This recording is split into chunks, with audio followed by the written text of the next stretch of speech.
You are listening to KC Sports Network, the #1 podcast network for today's Kansas City sports fans. With former players from your favorite teams, informed perspectives, and former insiders, this is the place for you. KC Sports Network is proudly presented by Emprise Bank, your partner in possible.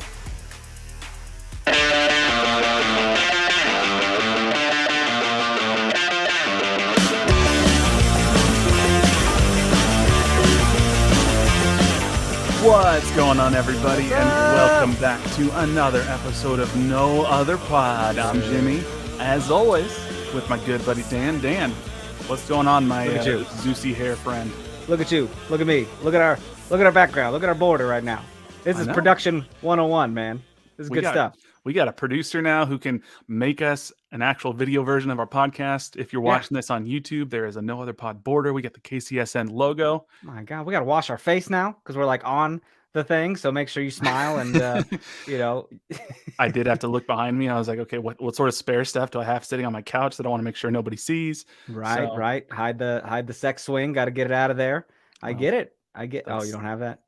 That's a way you store it on the winter. I get it. I do have to figure out what my my background's going to be because I got to step my game up now that I got my scarf walls in the other room. Absolutely, dude. I might have to transfer it back here. We'll see. It's pretty bad when you look at mine and you're like, well, this guy's not even trying, right? Like, look at this guy with the scarf. He's even got freaking Darth Maul over here being scary. And then 20 pairs of Jordans just sitting here. And why do you look like you're Susie Homemaker over here? Well, like I said, my scarf wall's in my other room where my TV is, and I do have a coworker though who he was like, "Hey, I got a Sporting KC flag. Do you at home? You want it?" And so I'm like, "Sure, yeah, bring it in." And he brings me in this flag that's got Sporting KC along the top. The bottom half is red and says Budweiser way across it, and this damn flag is 6 feet across. Hold on. It's not a normal size flag. It's the world's most giant flag. If I put it behind me, my entire background would just be a Sporting Budweiser flag. And I'm like, what am I going to do with this? He's like, here, you can hang this in your RV dealership.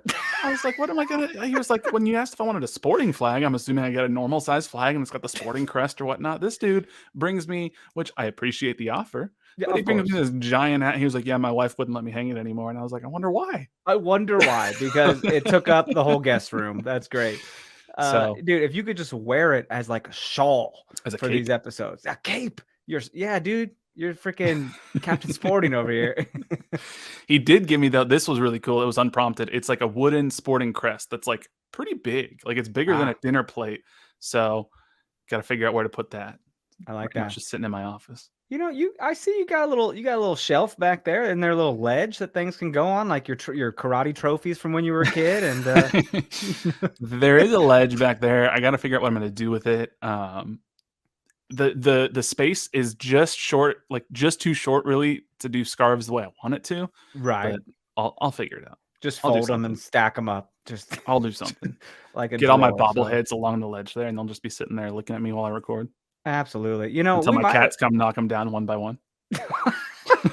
Just bobbing the shit out of Beasler. Get out of here, Bees. Yeah, exactly. We might have new listeners this time around, dude. And they're like, do these guys, like, what are they talking about? Well, and it's like, we don't know. We're just having a good time. Welcome to and I forgot, I'm doing this right now live. I forgot to check to see if we got any new ratings or reviews. So I'm going to check that real quick. We will next week for sure. If you have not yet left us a 5-star rating or review, we would appreciate it. We don't have any new reviews, but we got a few more ratings on here. So go on Apple Podcasts, go on Spotify, leave us that 5-star rating or review. We read them all on air. Guys, this is it. This is it. We're part of KCSN now, and very happy to be here and excited to bring the same old show every week, man. This is awesome. You're looking as gorgeous as ever, and we're just ready to roll. You like my shirt? You got that France kit. You like my French cock right there? That's not how I would tell me I'm wrong. Tell me I'm wrong. Scientifically, it's correct. Scientifically, it's what it is. It's I have mine upstairs. I actually, you know what? It would have been awkward because I almost put mine on right before. We have the exact same shirt, and we would have shown up, and we would not have planned it. No, it wouldn't have been awkward. I absolutely expected you to have it. So I was just like, this is gonna be great. Traffic hit some traffic on the way home. It's a little bit later than normal, right. But I got France. Maybe if Croatia pulls out a win, I got to pull out my Croatia kit. So there you go. We'll see. You go. We'll see. It's exciting times, dude.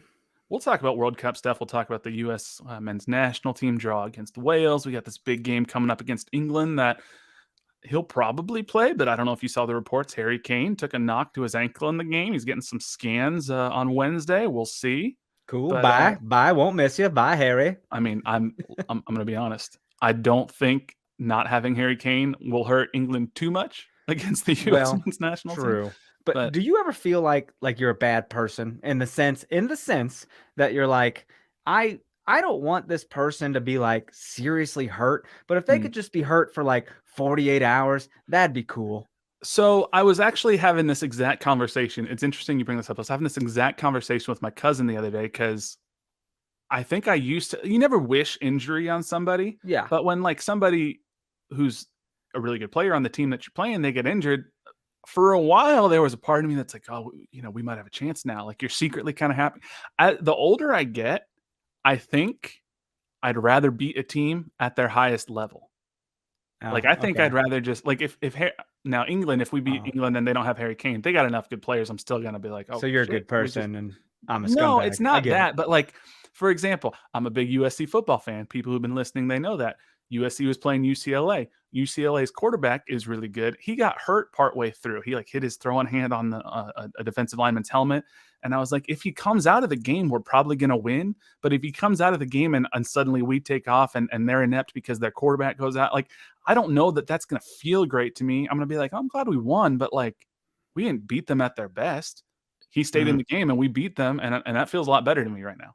That's cool, but I'm here for championships, bro. I'm here, take them out, take the legs out. Maybe they got back spasms for a week and can't play. You know what I'm saying? Like, is that make me a bad person? No, I'm so sorry. I think that's what a lot of sports fans are. And look, honestly, I'd rather win than lose. So if the choice is lose against their best or, win when they're subpar, I mean, sure. Yeah. But I'd rather beat them at their best. Right. We'll see. You know what we need to invest in, by the way? Do we need to get like ring lights? Yeah, absolutely. We do. Do you have one like right now? TikToker. I don't.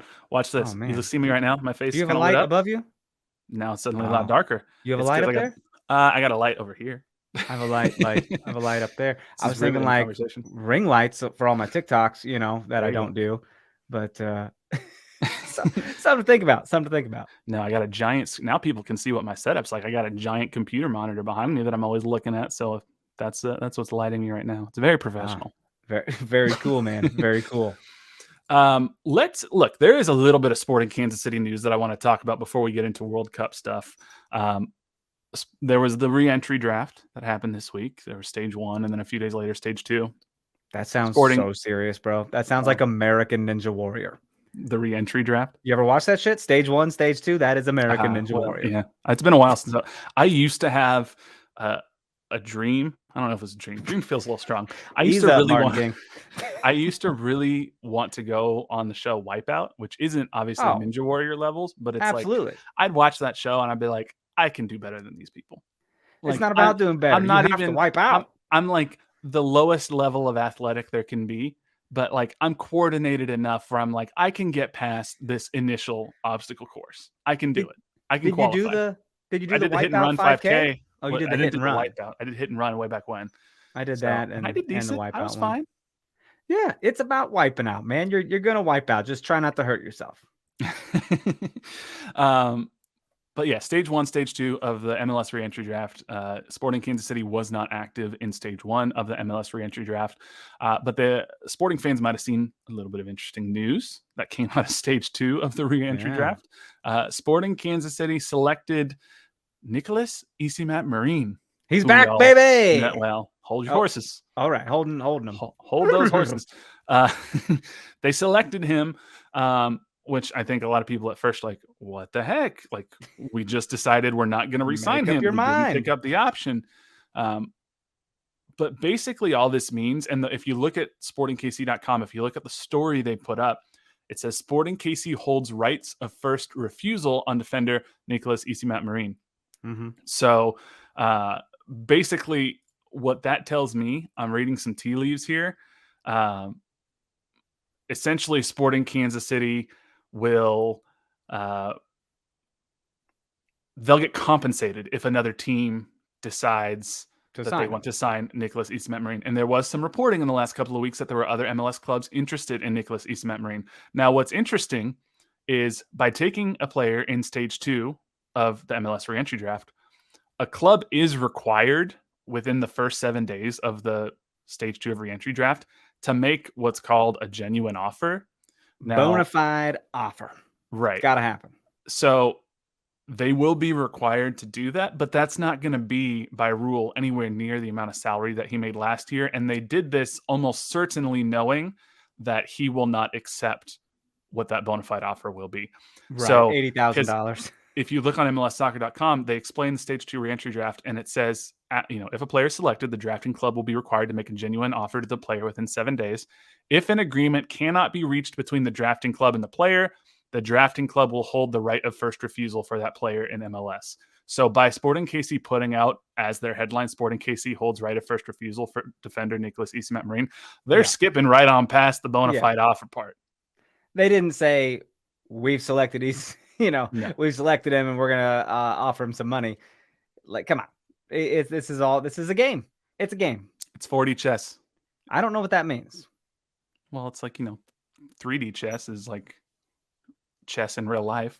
We live in 3D. 4D chess is like there's a whole other dimension you can't see that, Peter Vermees is playing Shrek. What that You've means. Never heard this phrase? Have you ever been to Shrek 4D at Universal Studios? That's 4D, baby. You get water sprayed on you. You get like flames and stuff. It's a real thing. I've never been to Universal in Florida. So. Well, that's silly of you. That's very silly. I have. But you've been to other 4D things like A Bug's Life. A long time ago. I don't like it because the little thing comes out of the chair and it pokes you. Goddamn right. You're goddamn right, dude. That hopper, he goes, Hornets attack, and the stinger stings you in the back. And everyone's like, it wasn't even that bad. And I was like, well, my chair is the bad one. I got a bad chair. Small children screaming. Yeah, it got me really good. And then whenever I went again and the grasshopper came out, I'm like leaning forward like this. I was like, I know what's coming. I know it's coming. You're prepared. That's 4D.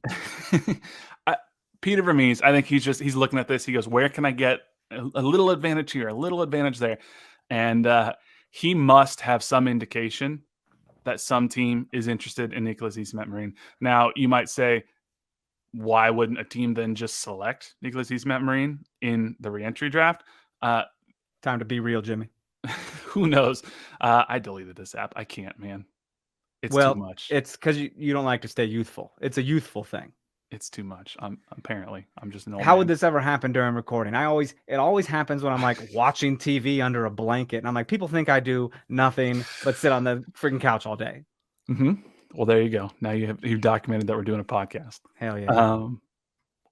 But anyway, Peter Vermees must know that there's a decent probability that somebody's going to sign Nicholas East-Metz-Marine. Now, we're not going to get hundreds of thousands of dollars from it, but hey, even if someone's like, Sporting KC gets $50,000 in allocation money, that's $50,000 they didn't have before. So it's a low risk move by Sporting Kansas City.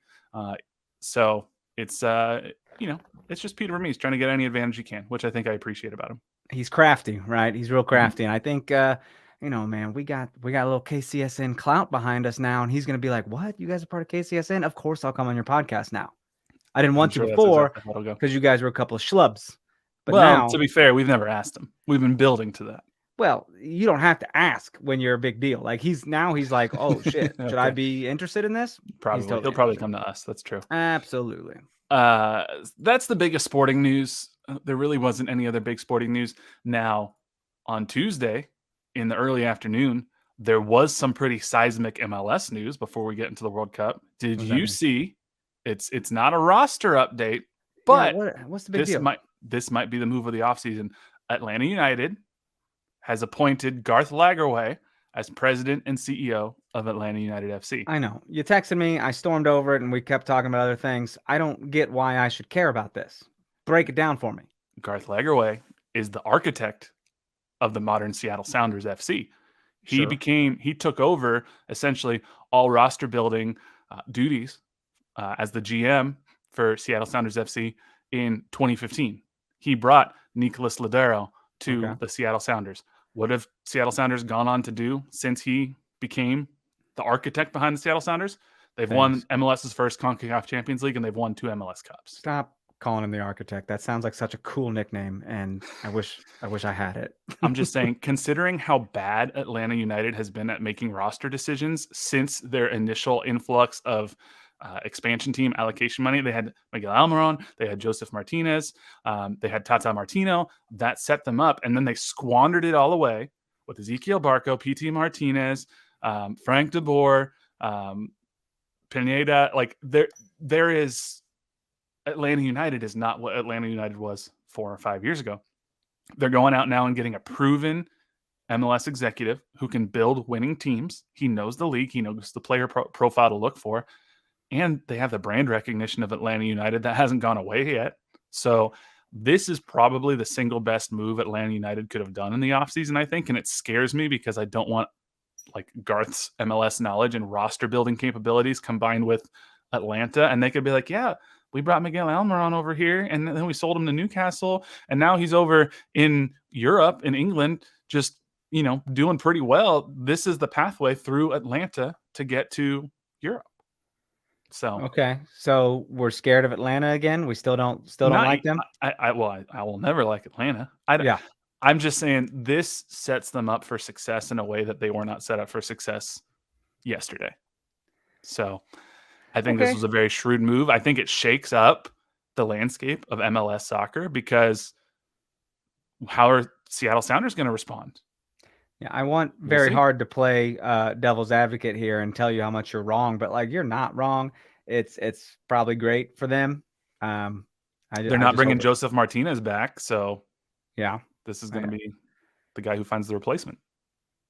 And what, does he have a good pipeline of people to talk to or something? Or? I mean, clearly he's got scouts. He's got knowledge. He knows what he's looking for. He had some success with RSL even before he went to Seattle Sounders. He was the general manager and SVP of soccer operations for RSL when they won their MLS Cup in 2009 and when they appeared against Sporting Kansas City in 2013.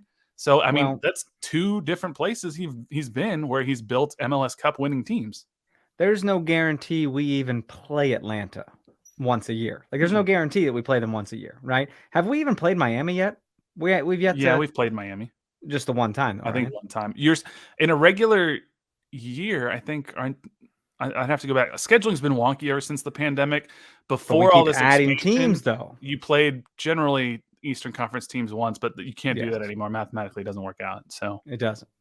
So we're not guaranteed to play Atlanta at all. No, but I mean, they might build themselves into a serious contender every single year if things break right for them.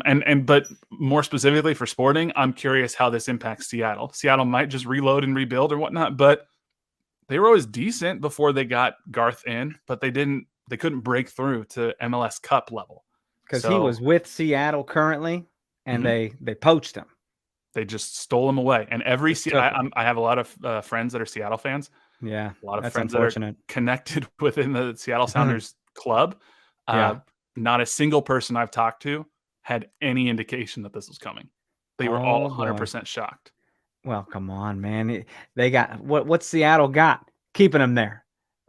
Cold winters and friggin' rainy times and coffee. It can get colder in Atlanta than it can in Seattle. When it snows in Atlanta, the whole city shuts down. They got like 2 snowplows. Atlanta is not that far from like beaches when you think about it. Okay, there's freaking coast down there. Yeah, I guess Seattle's got coast. I was you gonna can go watch some whales and drink some coffee. But like, have you ever had do you like Southern food? Have you had boiled peanuts? Man, Seattle's got delicious food. I would choose restaurants in Seattle over a lot of cities. I'm vegan, so absolutely I would choose Seattle. But I'm talking. Have you had boiled peanuts, my friend? I haven't. No. Well, it's delicious. You should boil yourself some peanuts. Okay, we'll work on that. That's the biggest MLS news. Not a lot of other sporting news right now. Thanks for hanging out.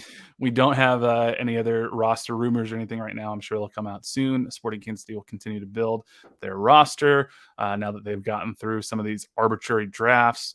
There will be the free agent process that opens up. They'll be able to look at some of the free agents that are available. We'll see.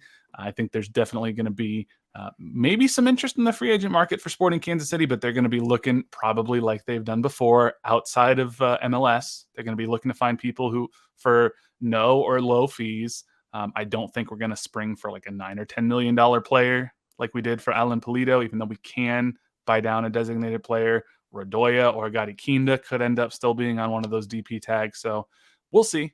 But I mean, Felipe Gutierrez, when he first came in, I don't think he was a DP. I think he was a TAM level player at first. So, and he was out of contract, and he was a fantastic player when he was healthy for Sporting Kansas City. So yeah, true. There's plenty of options for them to be able to go out there and find somebody who's out of contract or what, and come in that can be a real key contributor on a free transfer.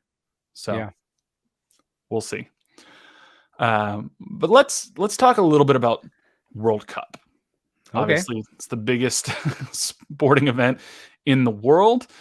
There's some understandable controversy around this World Cup. We got Grant Wall out there tweeting that he's being held up, and I'm glad that he got let go. I'm not quite sure what he expected, but I feel like that was a lot of let's see if we can go viral here. I don't know. That felt weird.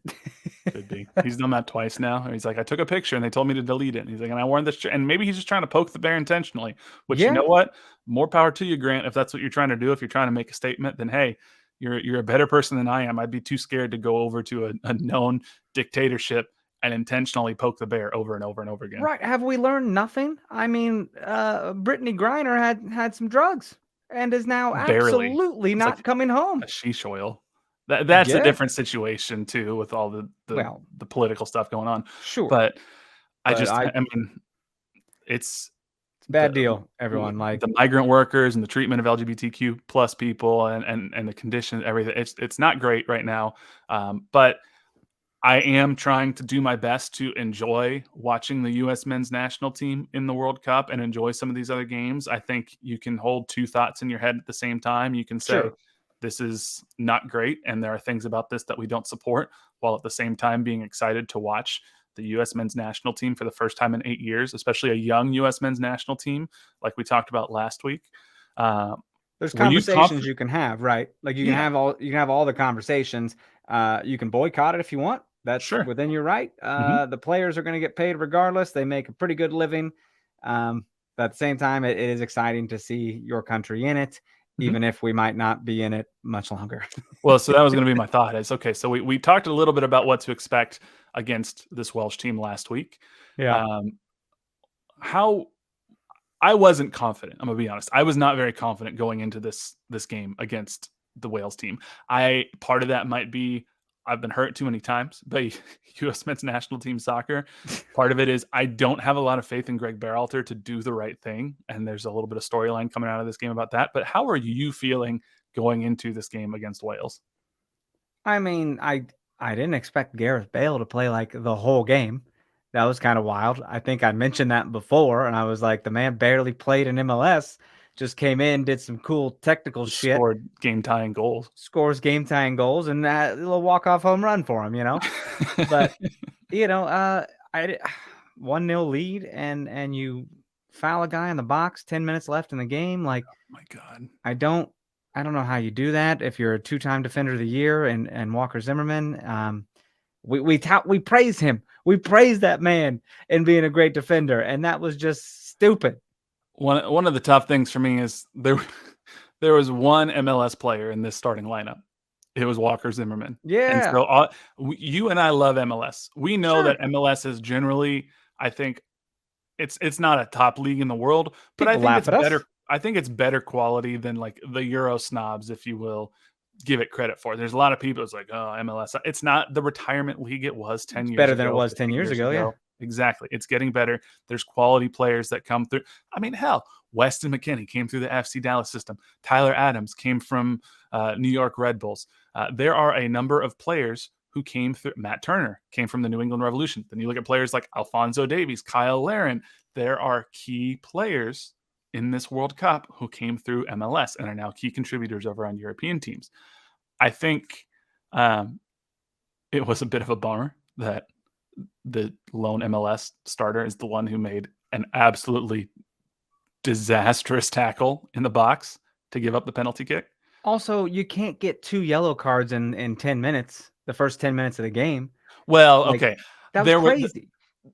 Some of the officiating, I was like, we got to chill out here. It was pretty bad, dude. Remember when how about when he stopped it for injuries and it wasn't a head injury, and then he knew that he stopped it for Wales, so he has to stop it for USA, Nope. and then no, he did. He stopped it for both teams, and then he Until wiped it. Pulisic was Yeah. freaking lying on the ground dead, and the guy's like, "No, play on, play It's on." almost like he did a 1-for-1, and he's like, "Cool, they canceled each other out. I can go back to stopping it just for head injuries." And this guy is not a bad referee, man. They even said on the broadcast he's refereed some crucial freaking games. Yeah. But it was kind of bad. It was not very good.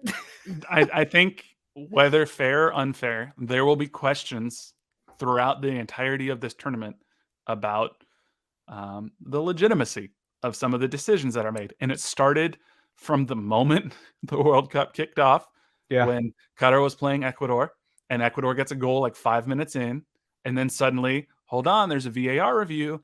And I was really pissed at first because the TV broadcasting crew did not do a good job of explaining what was happening, and they brought in goalkeeping expert Dr. Joe Manchik, and he gets on there and he's fumbling his words. He can't explain what's going on because I thought they kept saying that Enner Valencia for Ecuador was offside because the angle they kept showing on the screen, he's in an offside position, but he's 25 yards away from where the action is. And I'm like, how can you say he's involved in the play? VAR overturns it. Suddenly, a goal against Ecuador is wiped off the board. There were maybe some unsubstantiated rumors that the Qatar was bribing Ecuador to lose the game. Suddenly, you're like, okay, hold on, what is happening here? So I think there's just and the official in the U.S. Wales game was from Qatar. I don't know why they would be specifically targeting the U.S. men's national team because I don't think we're exactly a big threat. We're not in their group. But you see those questions pop up when there's questionable referee decision making happening, and so I think that'll be consistent throughout this tournament. Is this on the up and up or is this not? I don't know. I hear you. You're still saying Qatar. Is that what we're saying? Is it Qatar? I think it goes both ways. It's Qatar or Qatar. I was actually reading about this today. Wow. But if you go both ways, don't you dare travel to Qatar because you will be imprisoned. Yeah, don't do that. Native English speakers can't actually say the name of the country as it's pronounced in Arabic. Yeah. So I usually go off of what the broadcaster says. Like whenever Nate Bukaty announces names of sporting players, I'm like, that's it. I'm sure he did his research. We'll just say he did.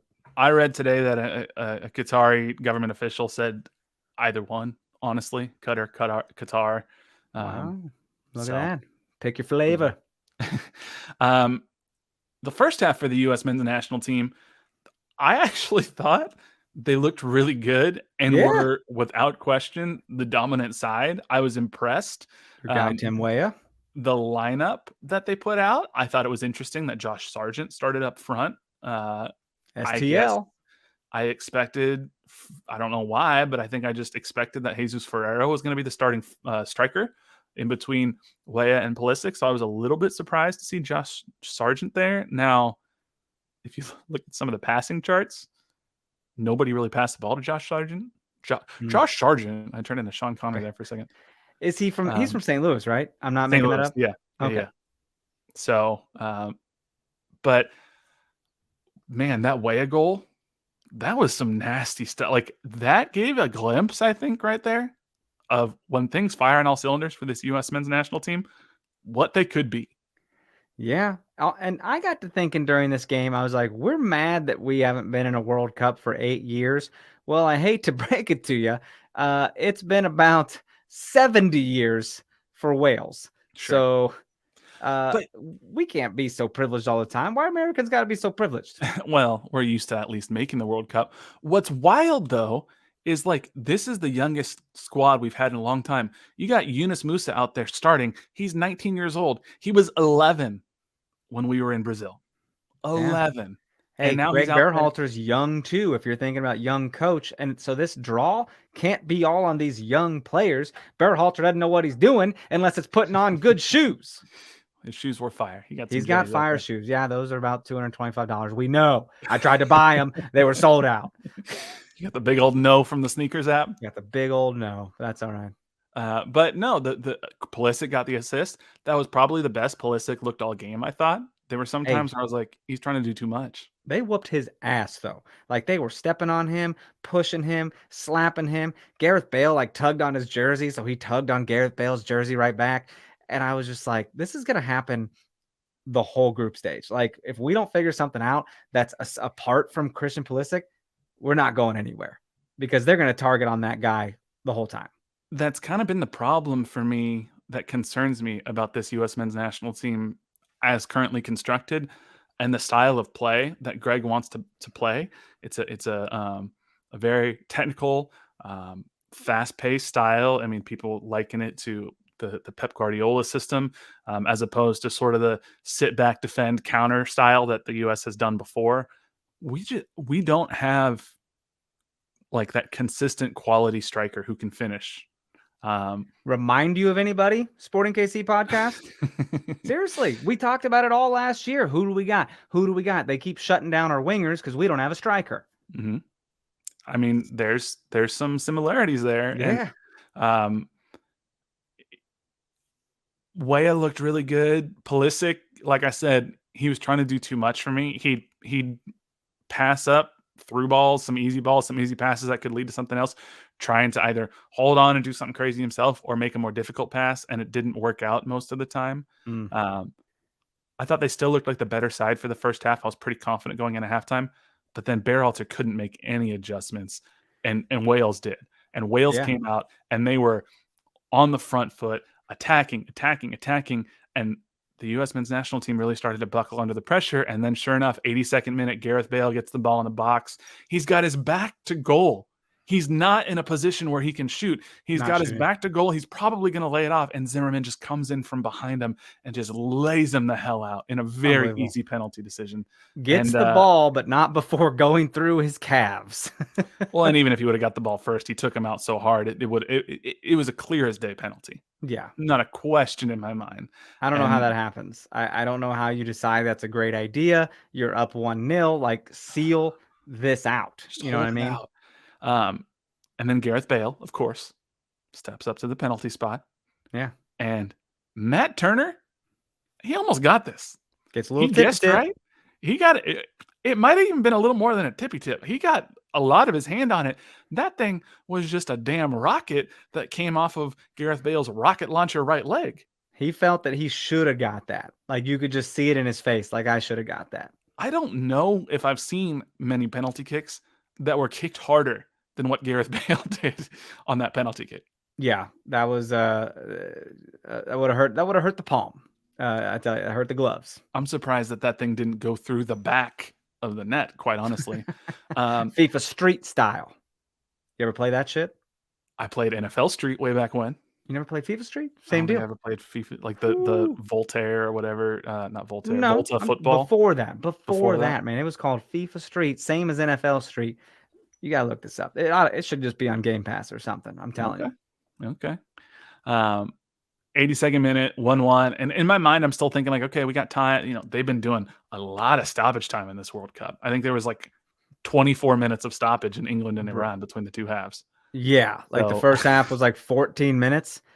Right. It was insane. I thought he blew the whistle for halftime. I was like, cool, I'm going to shower. I'm getting ready. I'm like brushing my locks out and everything like that. And I go to like take my clothes off. I'm like, is game still on? They're still going. What's happening? And again, there was 9 minutes of stoppage at the end of the U.S. men's national team and Wales game. And when someone asked me leading up to, they're like, how many minutes of stoppage time do you think? I was like, I don't know, like 4 maybe. And then 9. Definitely another half of soccer. Well, and there's a part of me that's like, okay, 9 minutes, we can go out and get a winner. They got, what's his face, Andrews on Wales. Was it Andrews? I don't remember who it was.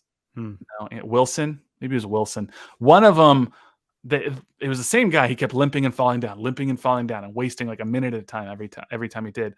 They added that time on a little bit at the end, so it ended up being like 10 or 11 minutes of stoppage time in the second half. But Wales almost pulled this thing off. Yeah. Matt Turner came way the hell out of his net to clear a ball, but he cleared it right to none other than Gareth Bale. And this dude was lining up to chip the hell out of Matt Turner from distance. I was yelling. I said, foul him, foul him. He probably would have done it too. And thankfully, Kellen Acosta, in arguably the best foul of his entire career or of his life that he will ever make, yanks Gareth Bale down at the last second to keep. Yep. Tim Ream was right there too, and Tim Ream was about to give up a chance at playing in England and get a red card if he had to because he was already on a yellow. He was not about to let Gareth Bale chip Matt Turner from 50 yards out. Worth the yellow card, 100%. And I was kind of critical of Kellen Acosta for a while. I think I even yelled something on the TV. I was like, "That's why you play for Colorado." Like I was. He's on LAFC now. Is he on LAFC now? He's on MLS Cup. I said that's why you played for Colorado. Okay. Like I didn't know where he was now, but I know playing for Colorado is not exactly something you put on your resume. Yeah, they were pretty good when he was there, but whatever. Let me put him down. You just like fighting with Colorado players. I like fighting with everyone. Like if you stay hot, you don't got to get hot. Speaking Come of on, Jim. Your boy Eric Dick got re-signed by Minnesota United. I didn't even know. Was that where he is now? He was there, and he's still there, and we still don't know why he blocked you on Twitter. We don't, Eric. Man, we could have been friends, such bro. A wonderful interview with him, and next thing you know, you blocked on Twitter.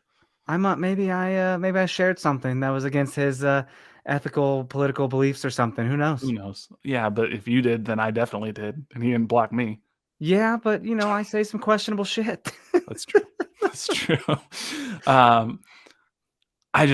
Game ends 1-1. Do you feel like? I feel like we dropped points. You texted me and said we ain't getting out of this group stage, and I just said no. Yeah, that is my feeling. We got no room for error now. We're not gonna no room for error. This might be pessimist Jimmy. He's been gone for a while, but he's making an appearance again. Here he is. We're not gonna beat England. Can we draw England? Should we draw England and then just beat Iran? Iran? I'm gonna say Iran. That sounds better. Technically. Beat them by more goals than Wales beats them? That's if we lose by 2 or fewer goals to England, I will consider it a success. After what England just did to Iran, 6-2, because if we beat Iran, Wales is almost certainly going to beat Iran.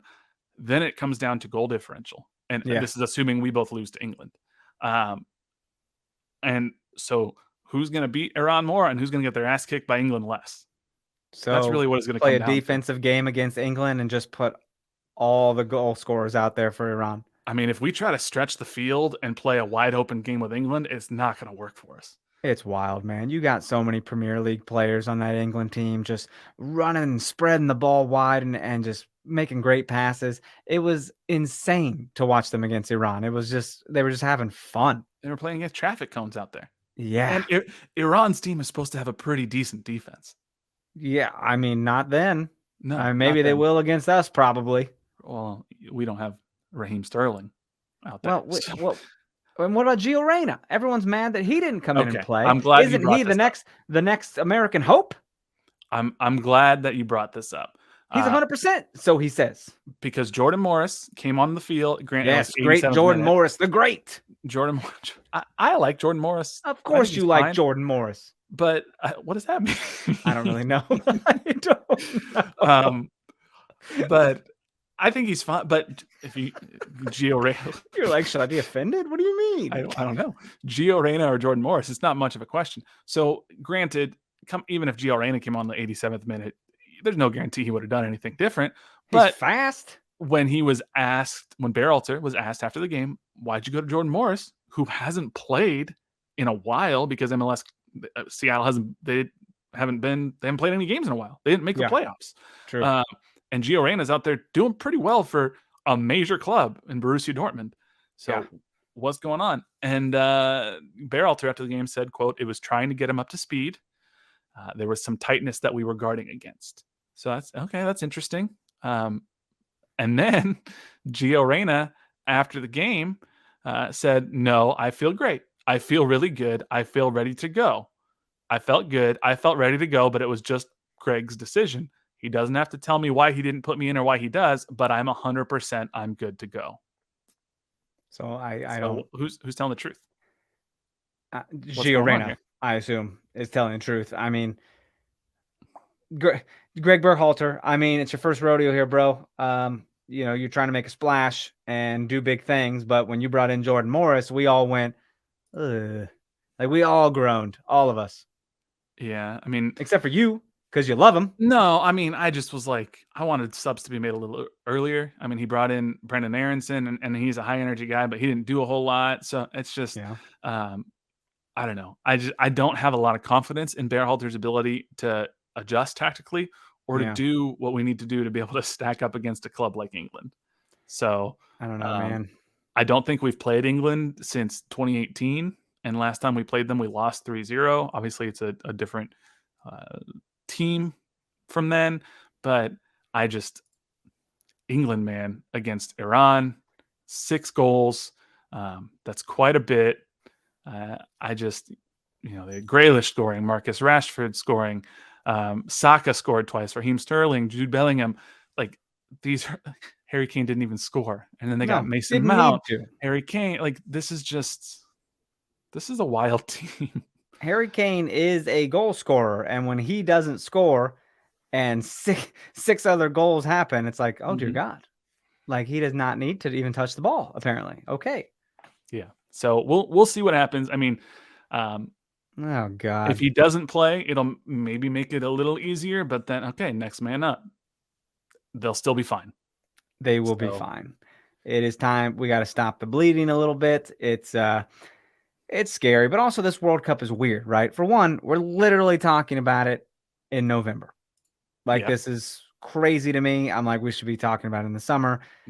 I don't hate it because normally I wouldn't be watching any kind of meaningful soccer around this time, except for the, occasional Premier League or Champions League, Sure.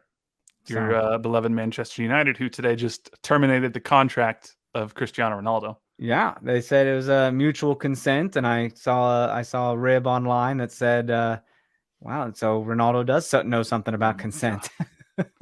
Well, so that, I mean, there were some people like, oh, is he going to come to an MLS team? Which one? I don't think his ego would let him come to an MLS team right now. But also, too, legally, he sets foot in the United States, he's going to be brought in for questioning regarding you sure? Sexual assault allegations. I don't think that they're able to really pursue it as long as he doesn't come back into the States. I thought it was dropped, I guess, completely. So I thought he was free to roam about the country. I mean, there's a higher chance of him having legal complications if he were to come back here. Whether it's go to Miami, if anything, even if it's not criminal, it could be civil. So, I think he'll sign with an Italian team or a Spanish team. I don't see him coming to MLS right now. If he thinks that he should be starting for Manchester United, why would he come play for FC Dallas? No, he would never play for FC Dallas. Yeehaw, motherfucker! He's not playing for FC Miami. Dallas. Still, I'm just like, he's not gonna go. He's not gonna be like, oh, I'm better than Eric Ten Hag. I know more. I should be the face of Manchester United. Now let me go play for Inter Miami. Yeah, and Beckham would be like, oi, come on, mate. I'll put you in the starting lineup right away. That's wonderful, Beckham. It's not bad. I watched the docuseries on Disney Plus, and he was the primary lead there. Have you heard about this? It's pretty good. 4 episodes. So outside of the U.S. men's national team, which, as you can tell, I don't have a lot of hope. I think just limit the bleeding against England, and that's all we can do. Just plug it. So, hey, was that racist to do that accent? I don't. Probably no, I mean, is it though? It's got to be insensitive, right? It's a little insensitive. I mean, who knows? It can't be good. I'm in trouble. Cut that. Outside of the U.S. men's, look at this guy. He gets like this. Outside of the U.S. men's national team, who is the team? I mean, it's France, I guess, right? You got your France kit. France is your second team. Look at that.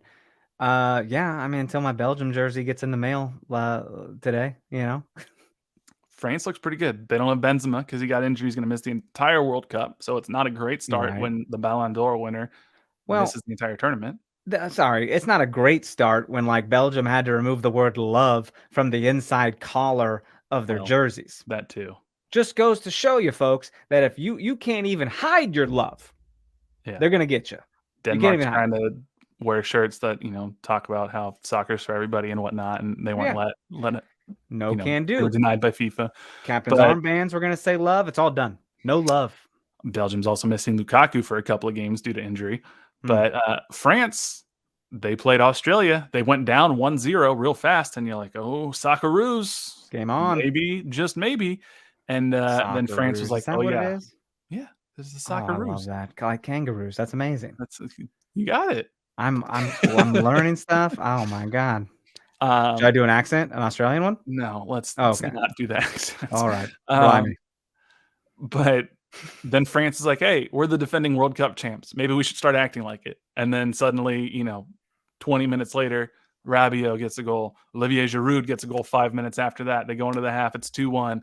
And then in the second half, Kylian Mbappe gets on the score sheet after he wandoed a wide open goal that Tony Griezmann sent in on a perfect cross, and all Mbappe had to do is just literally tap it in, and he somehow sends it over the bar from 5 yards out.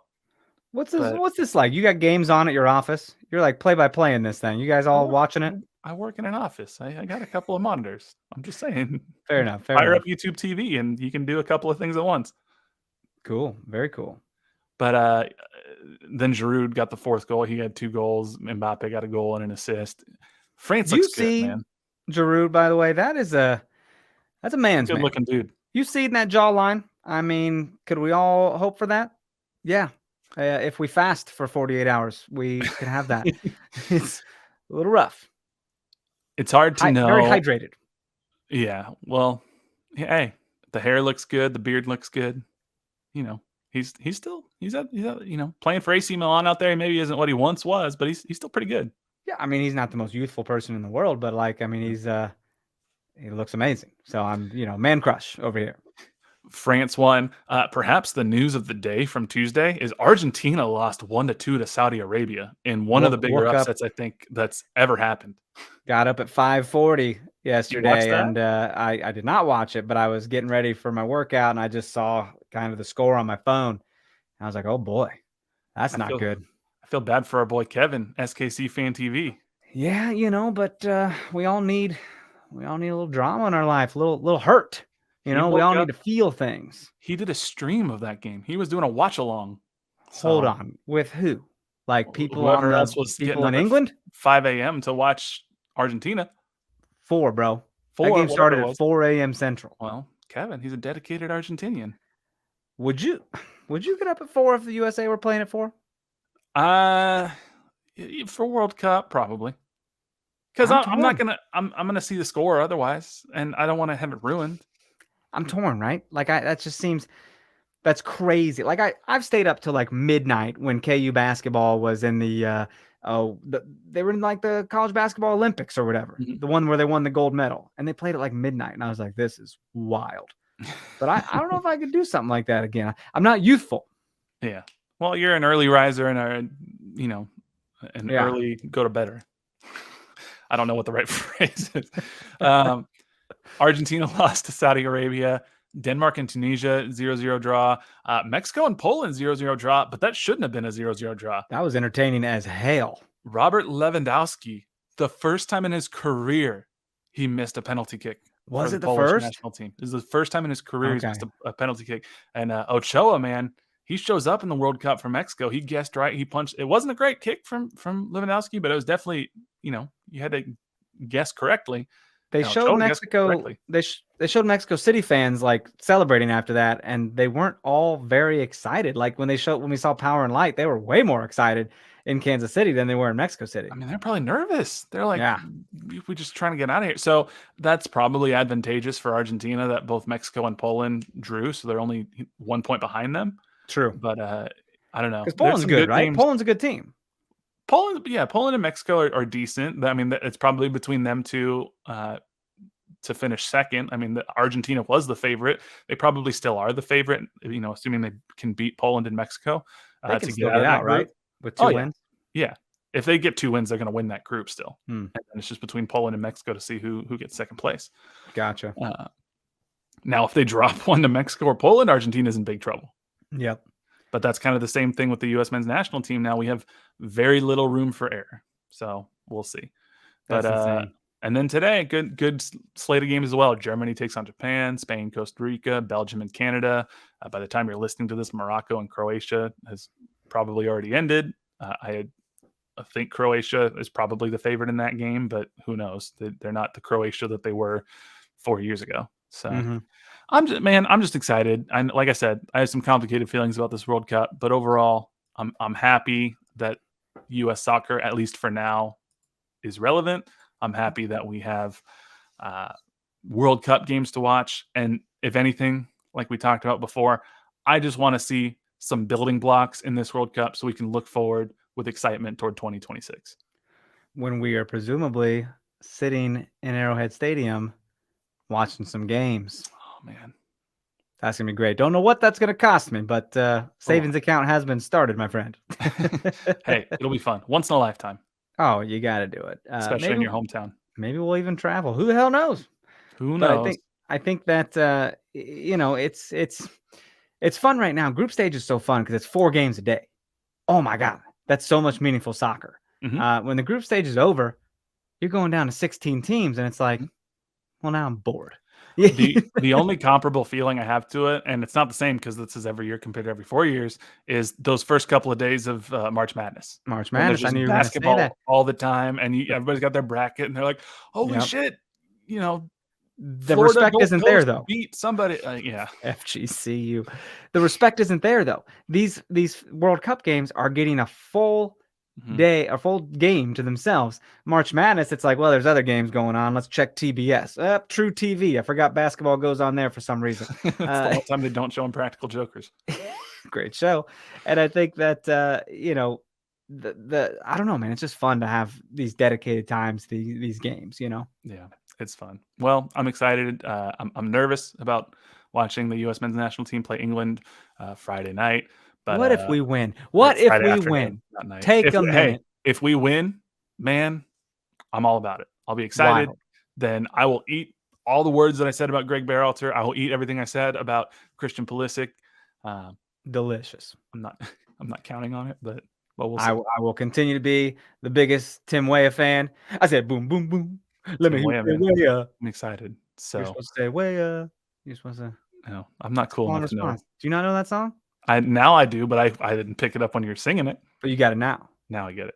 Okay. So, That's absolutely a theme song. I don't know why no one's made that a thing. So But anyway, I'm excited. Lots more soccer to talk about. Maybe we'll have more sporting roster news, roster rumors next week. But yeah, I think that's about all I got for our good listeners this time. You got anything else that you want to go ahead and cover? is that it? Well, goddamn. Thanks for hanging out. If you guys watch us on YouTube, thank you. I've just realized that Jimmy and I have big noses. So That's true. you ever think about that? You ever look at yourself and you're like, Mhm. God damn, that nose just keeps getting bigger. Yeah, I'm gonna have to get a ring light so we look a little better. Right. Maybe we should get nose rings Well, to I'm make not our doing that. nose look less big. I don't think that'll help. You want to get matching nose rings? No, I don't. All right. I'm sorry. But thank you all so much for listening. We really appreciate it. Make sure you follow us on Twitter and Instagram at NoOtherPod, at Dan Kooser, at JCMac03. Shoot us an email, nootherpod@gmail.com. Make sure you leave us that 5-star rating and review if you have not yet done so on Apple Podcasts and Spotify. But until next time, he's Dan. I'm Jimmy. We'll catch y'all later.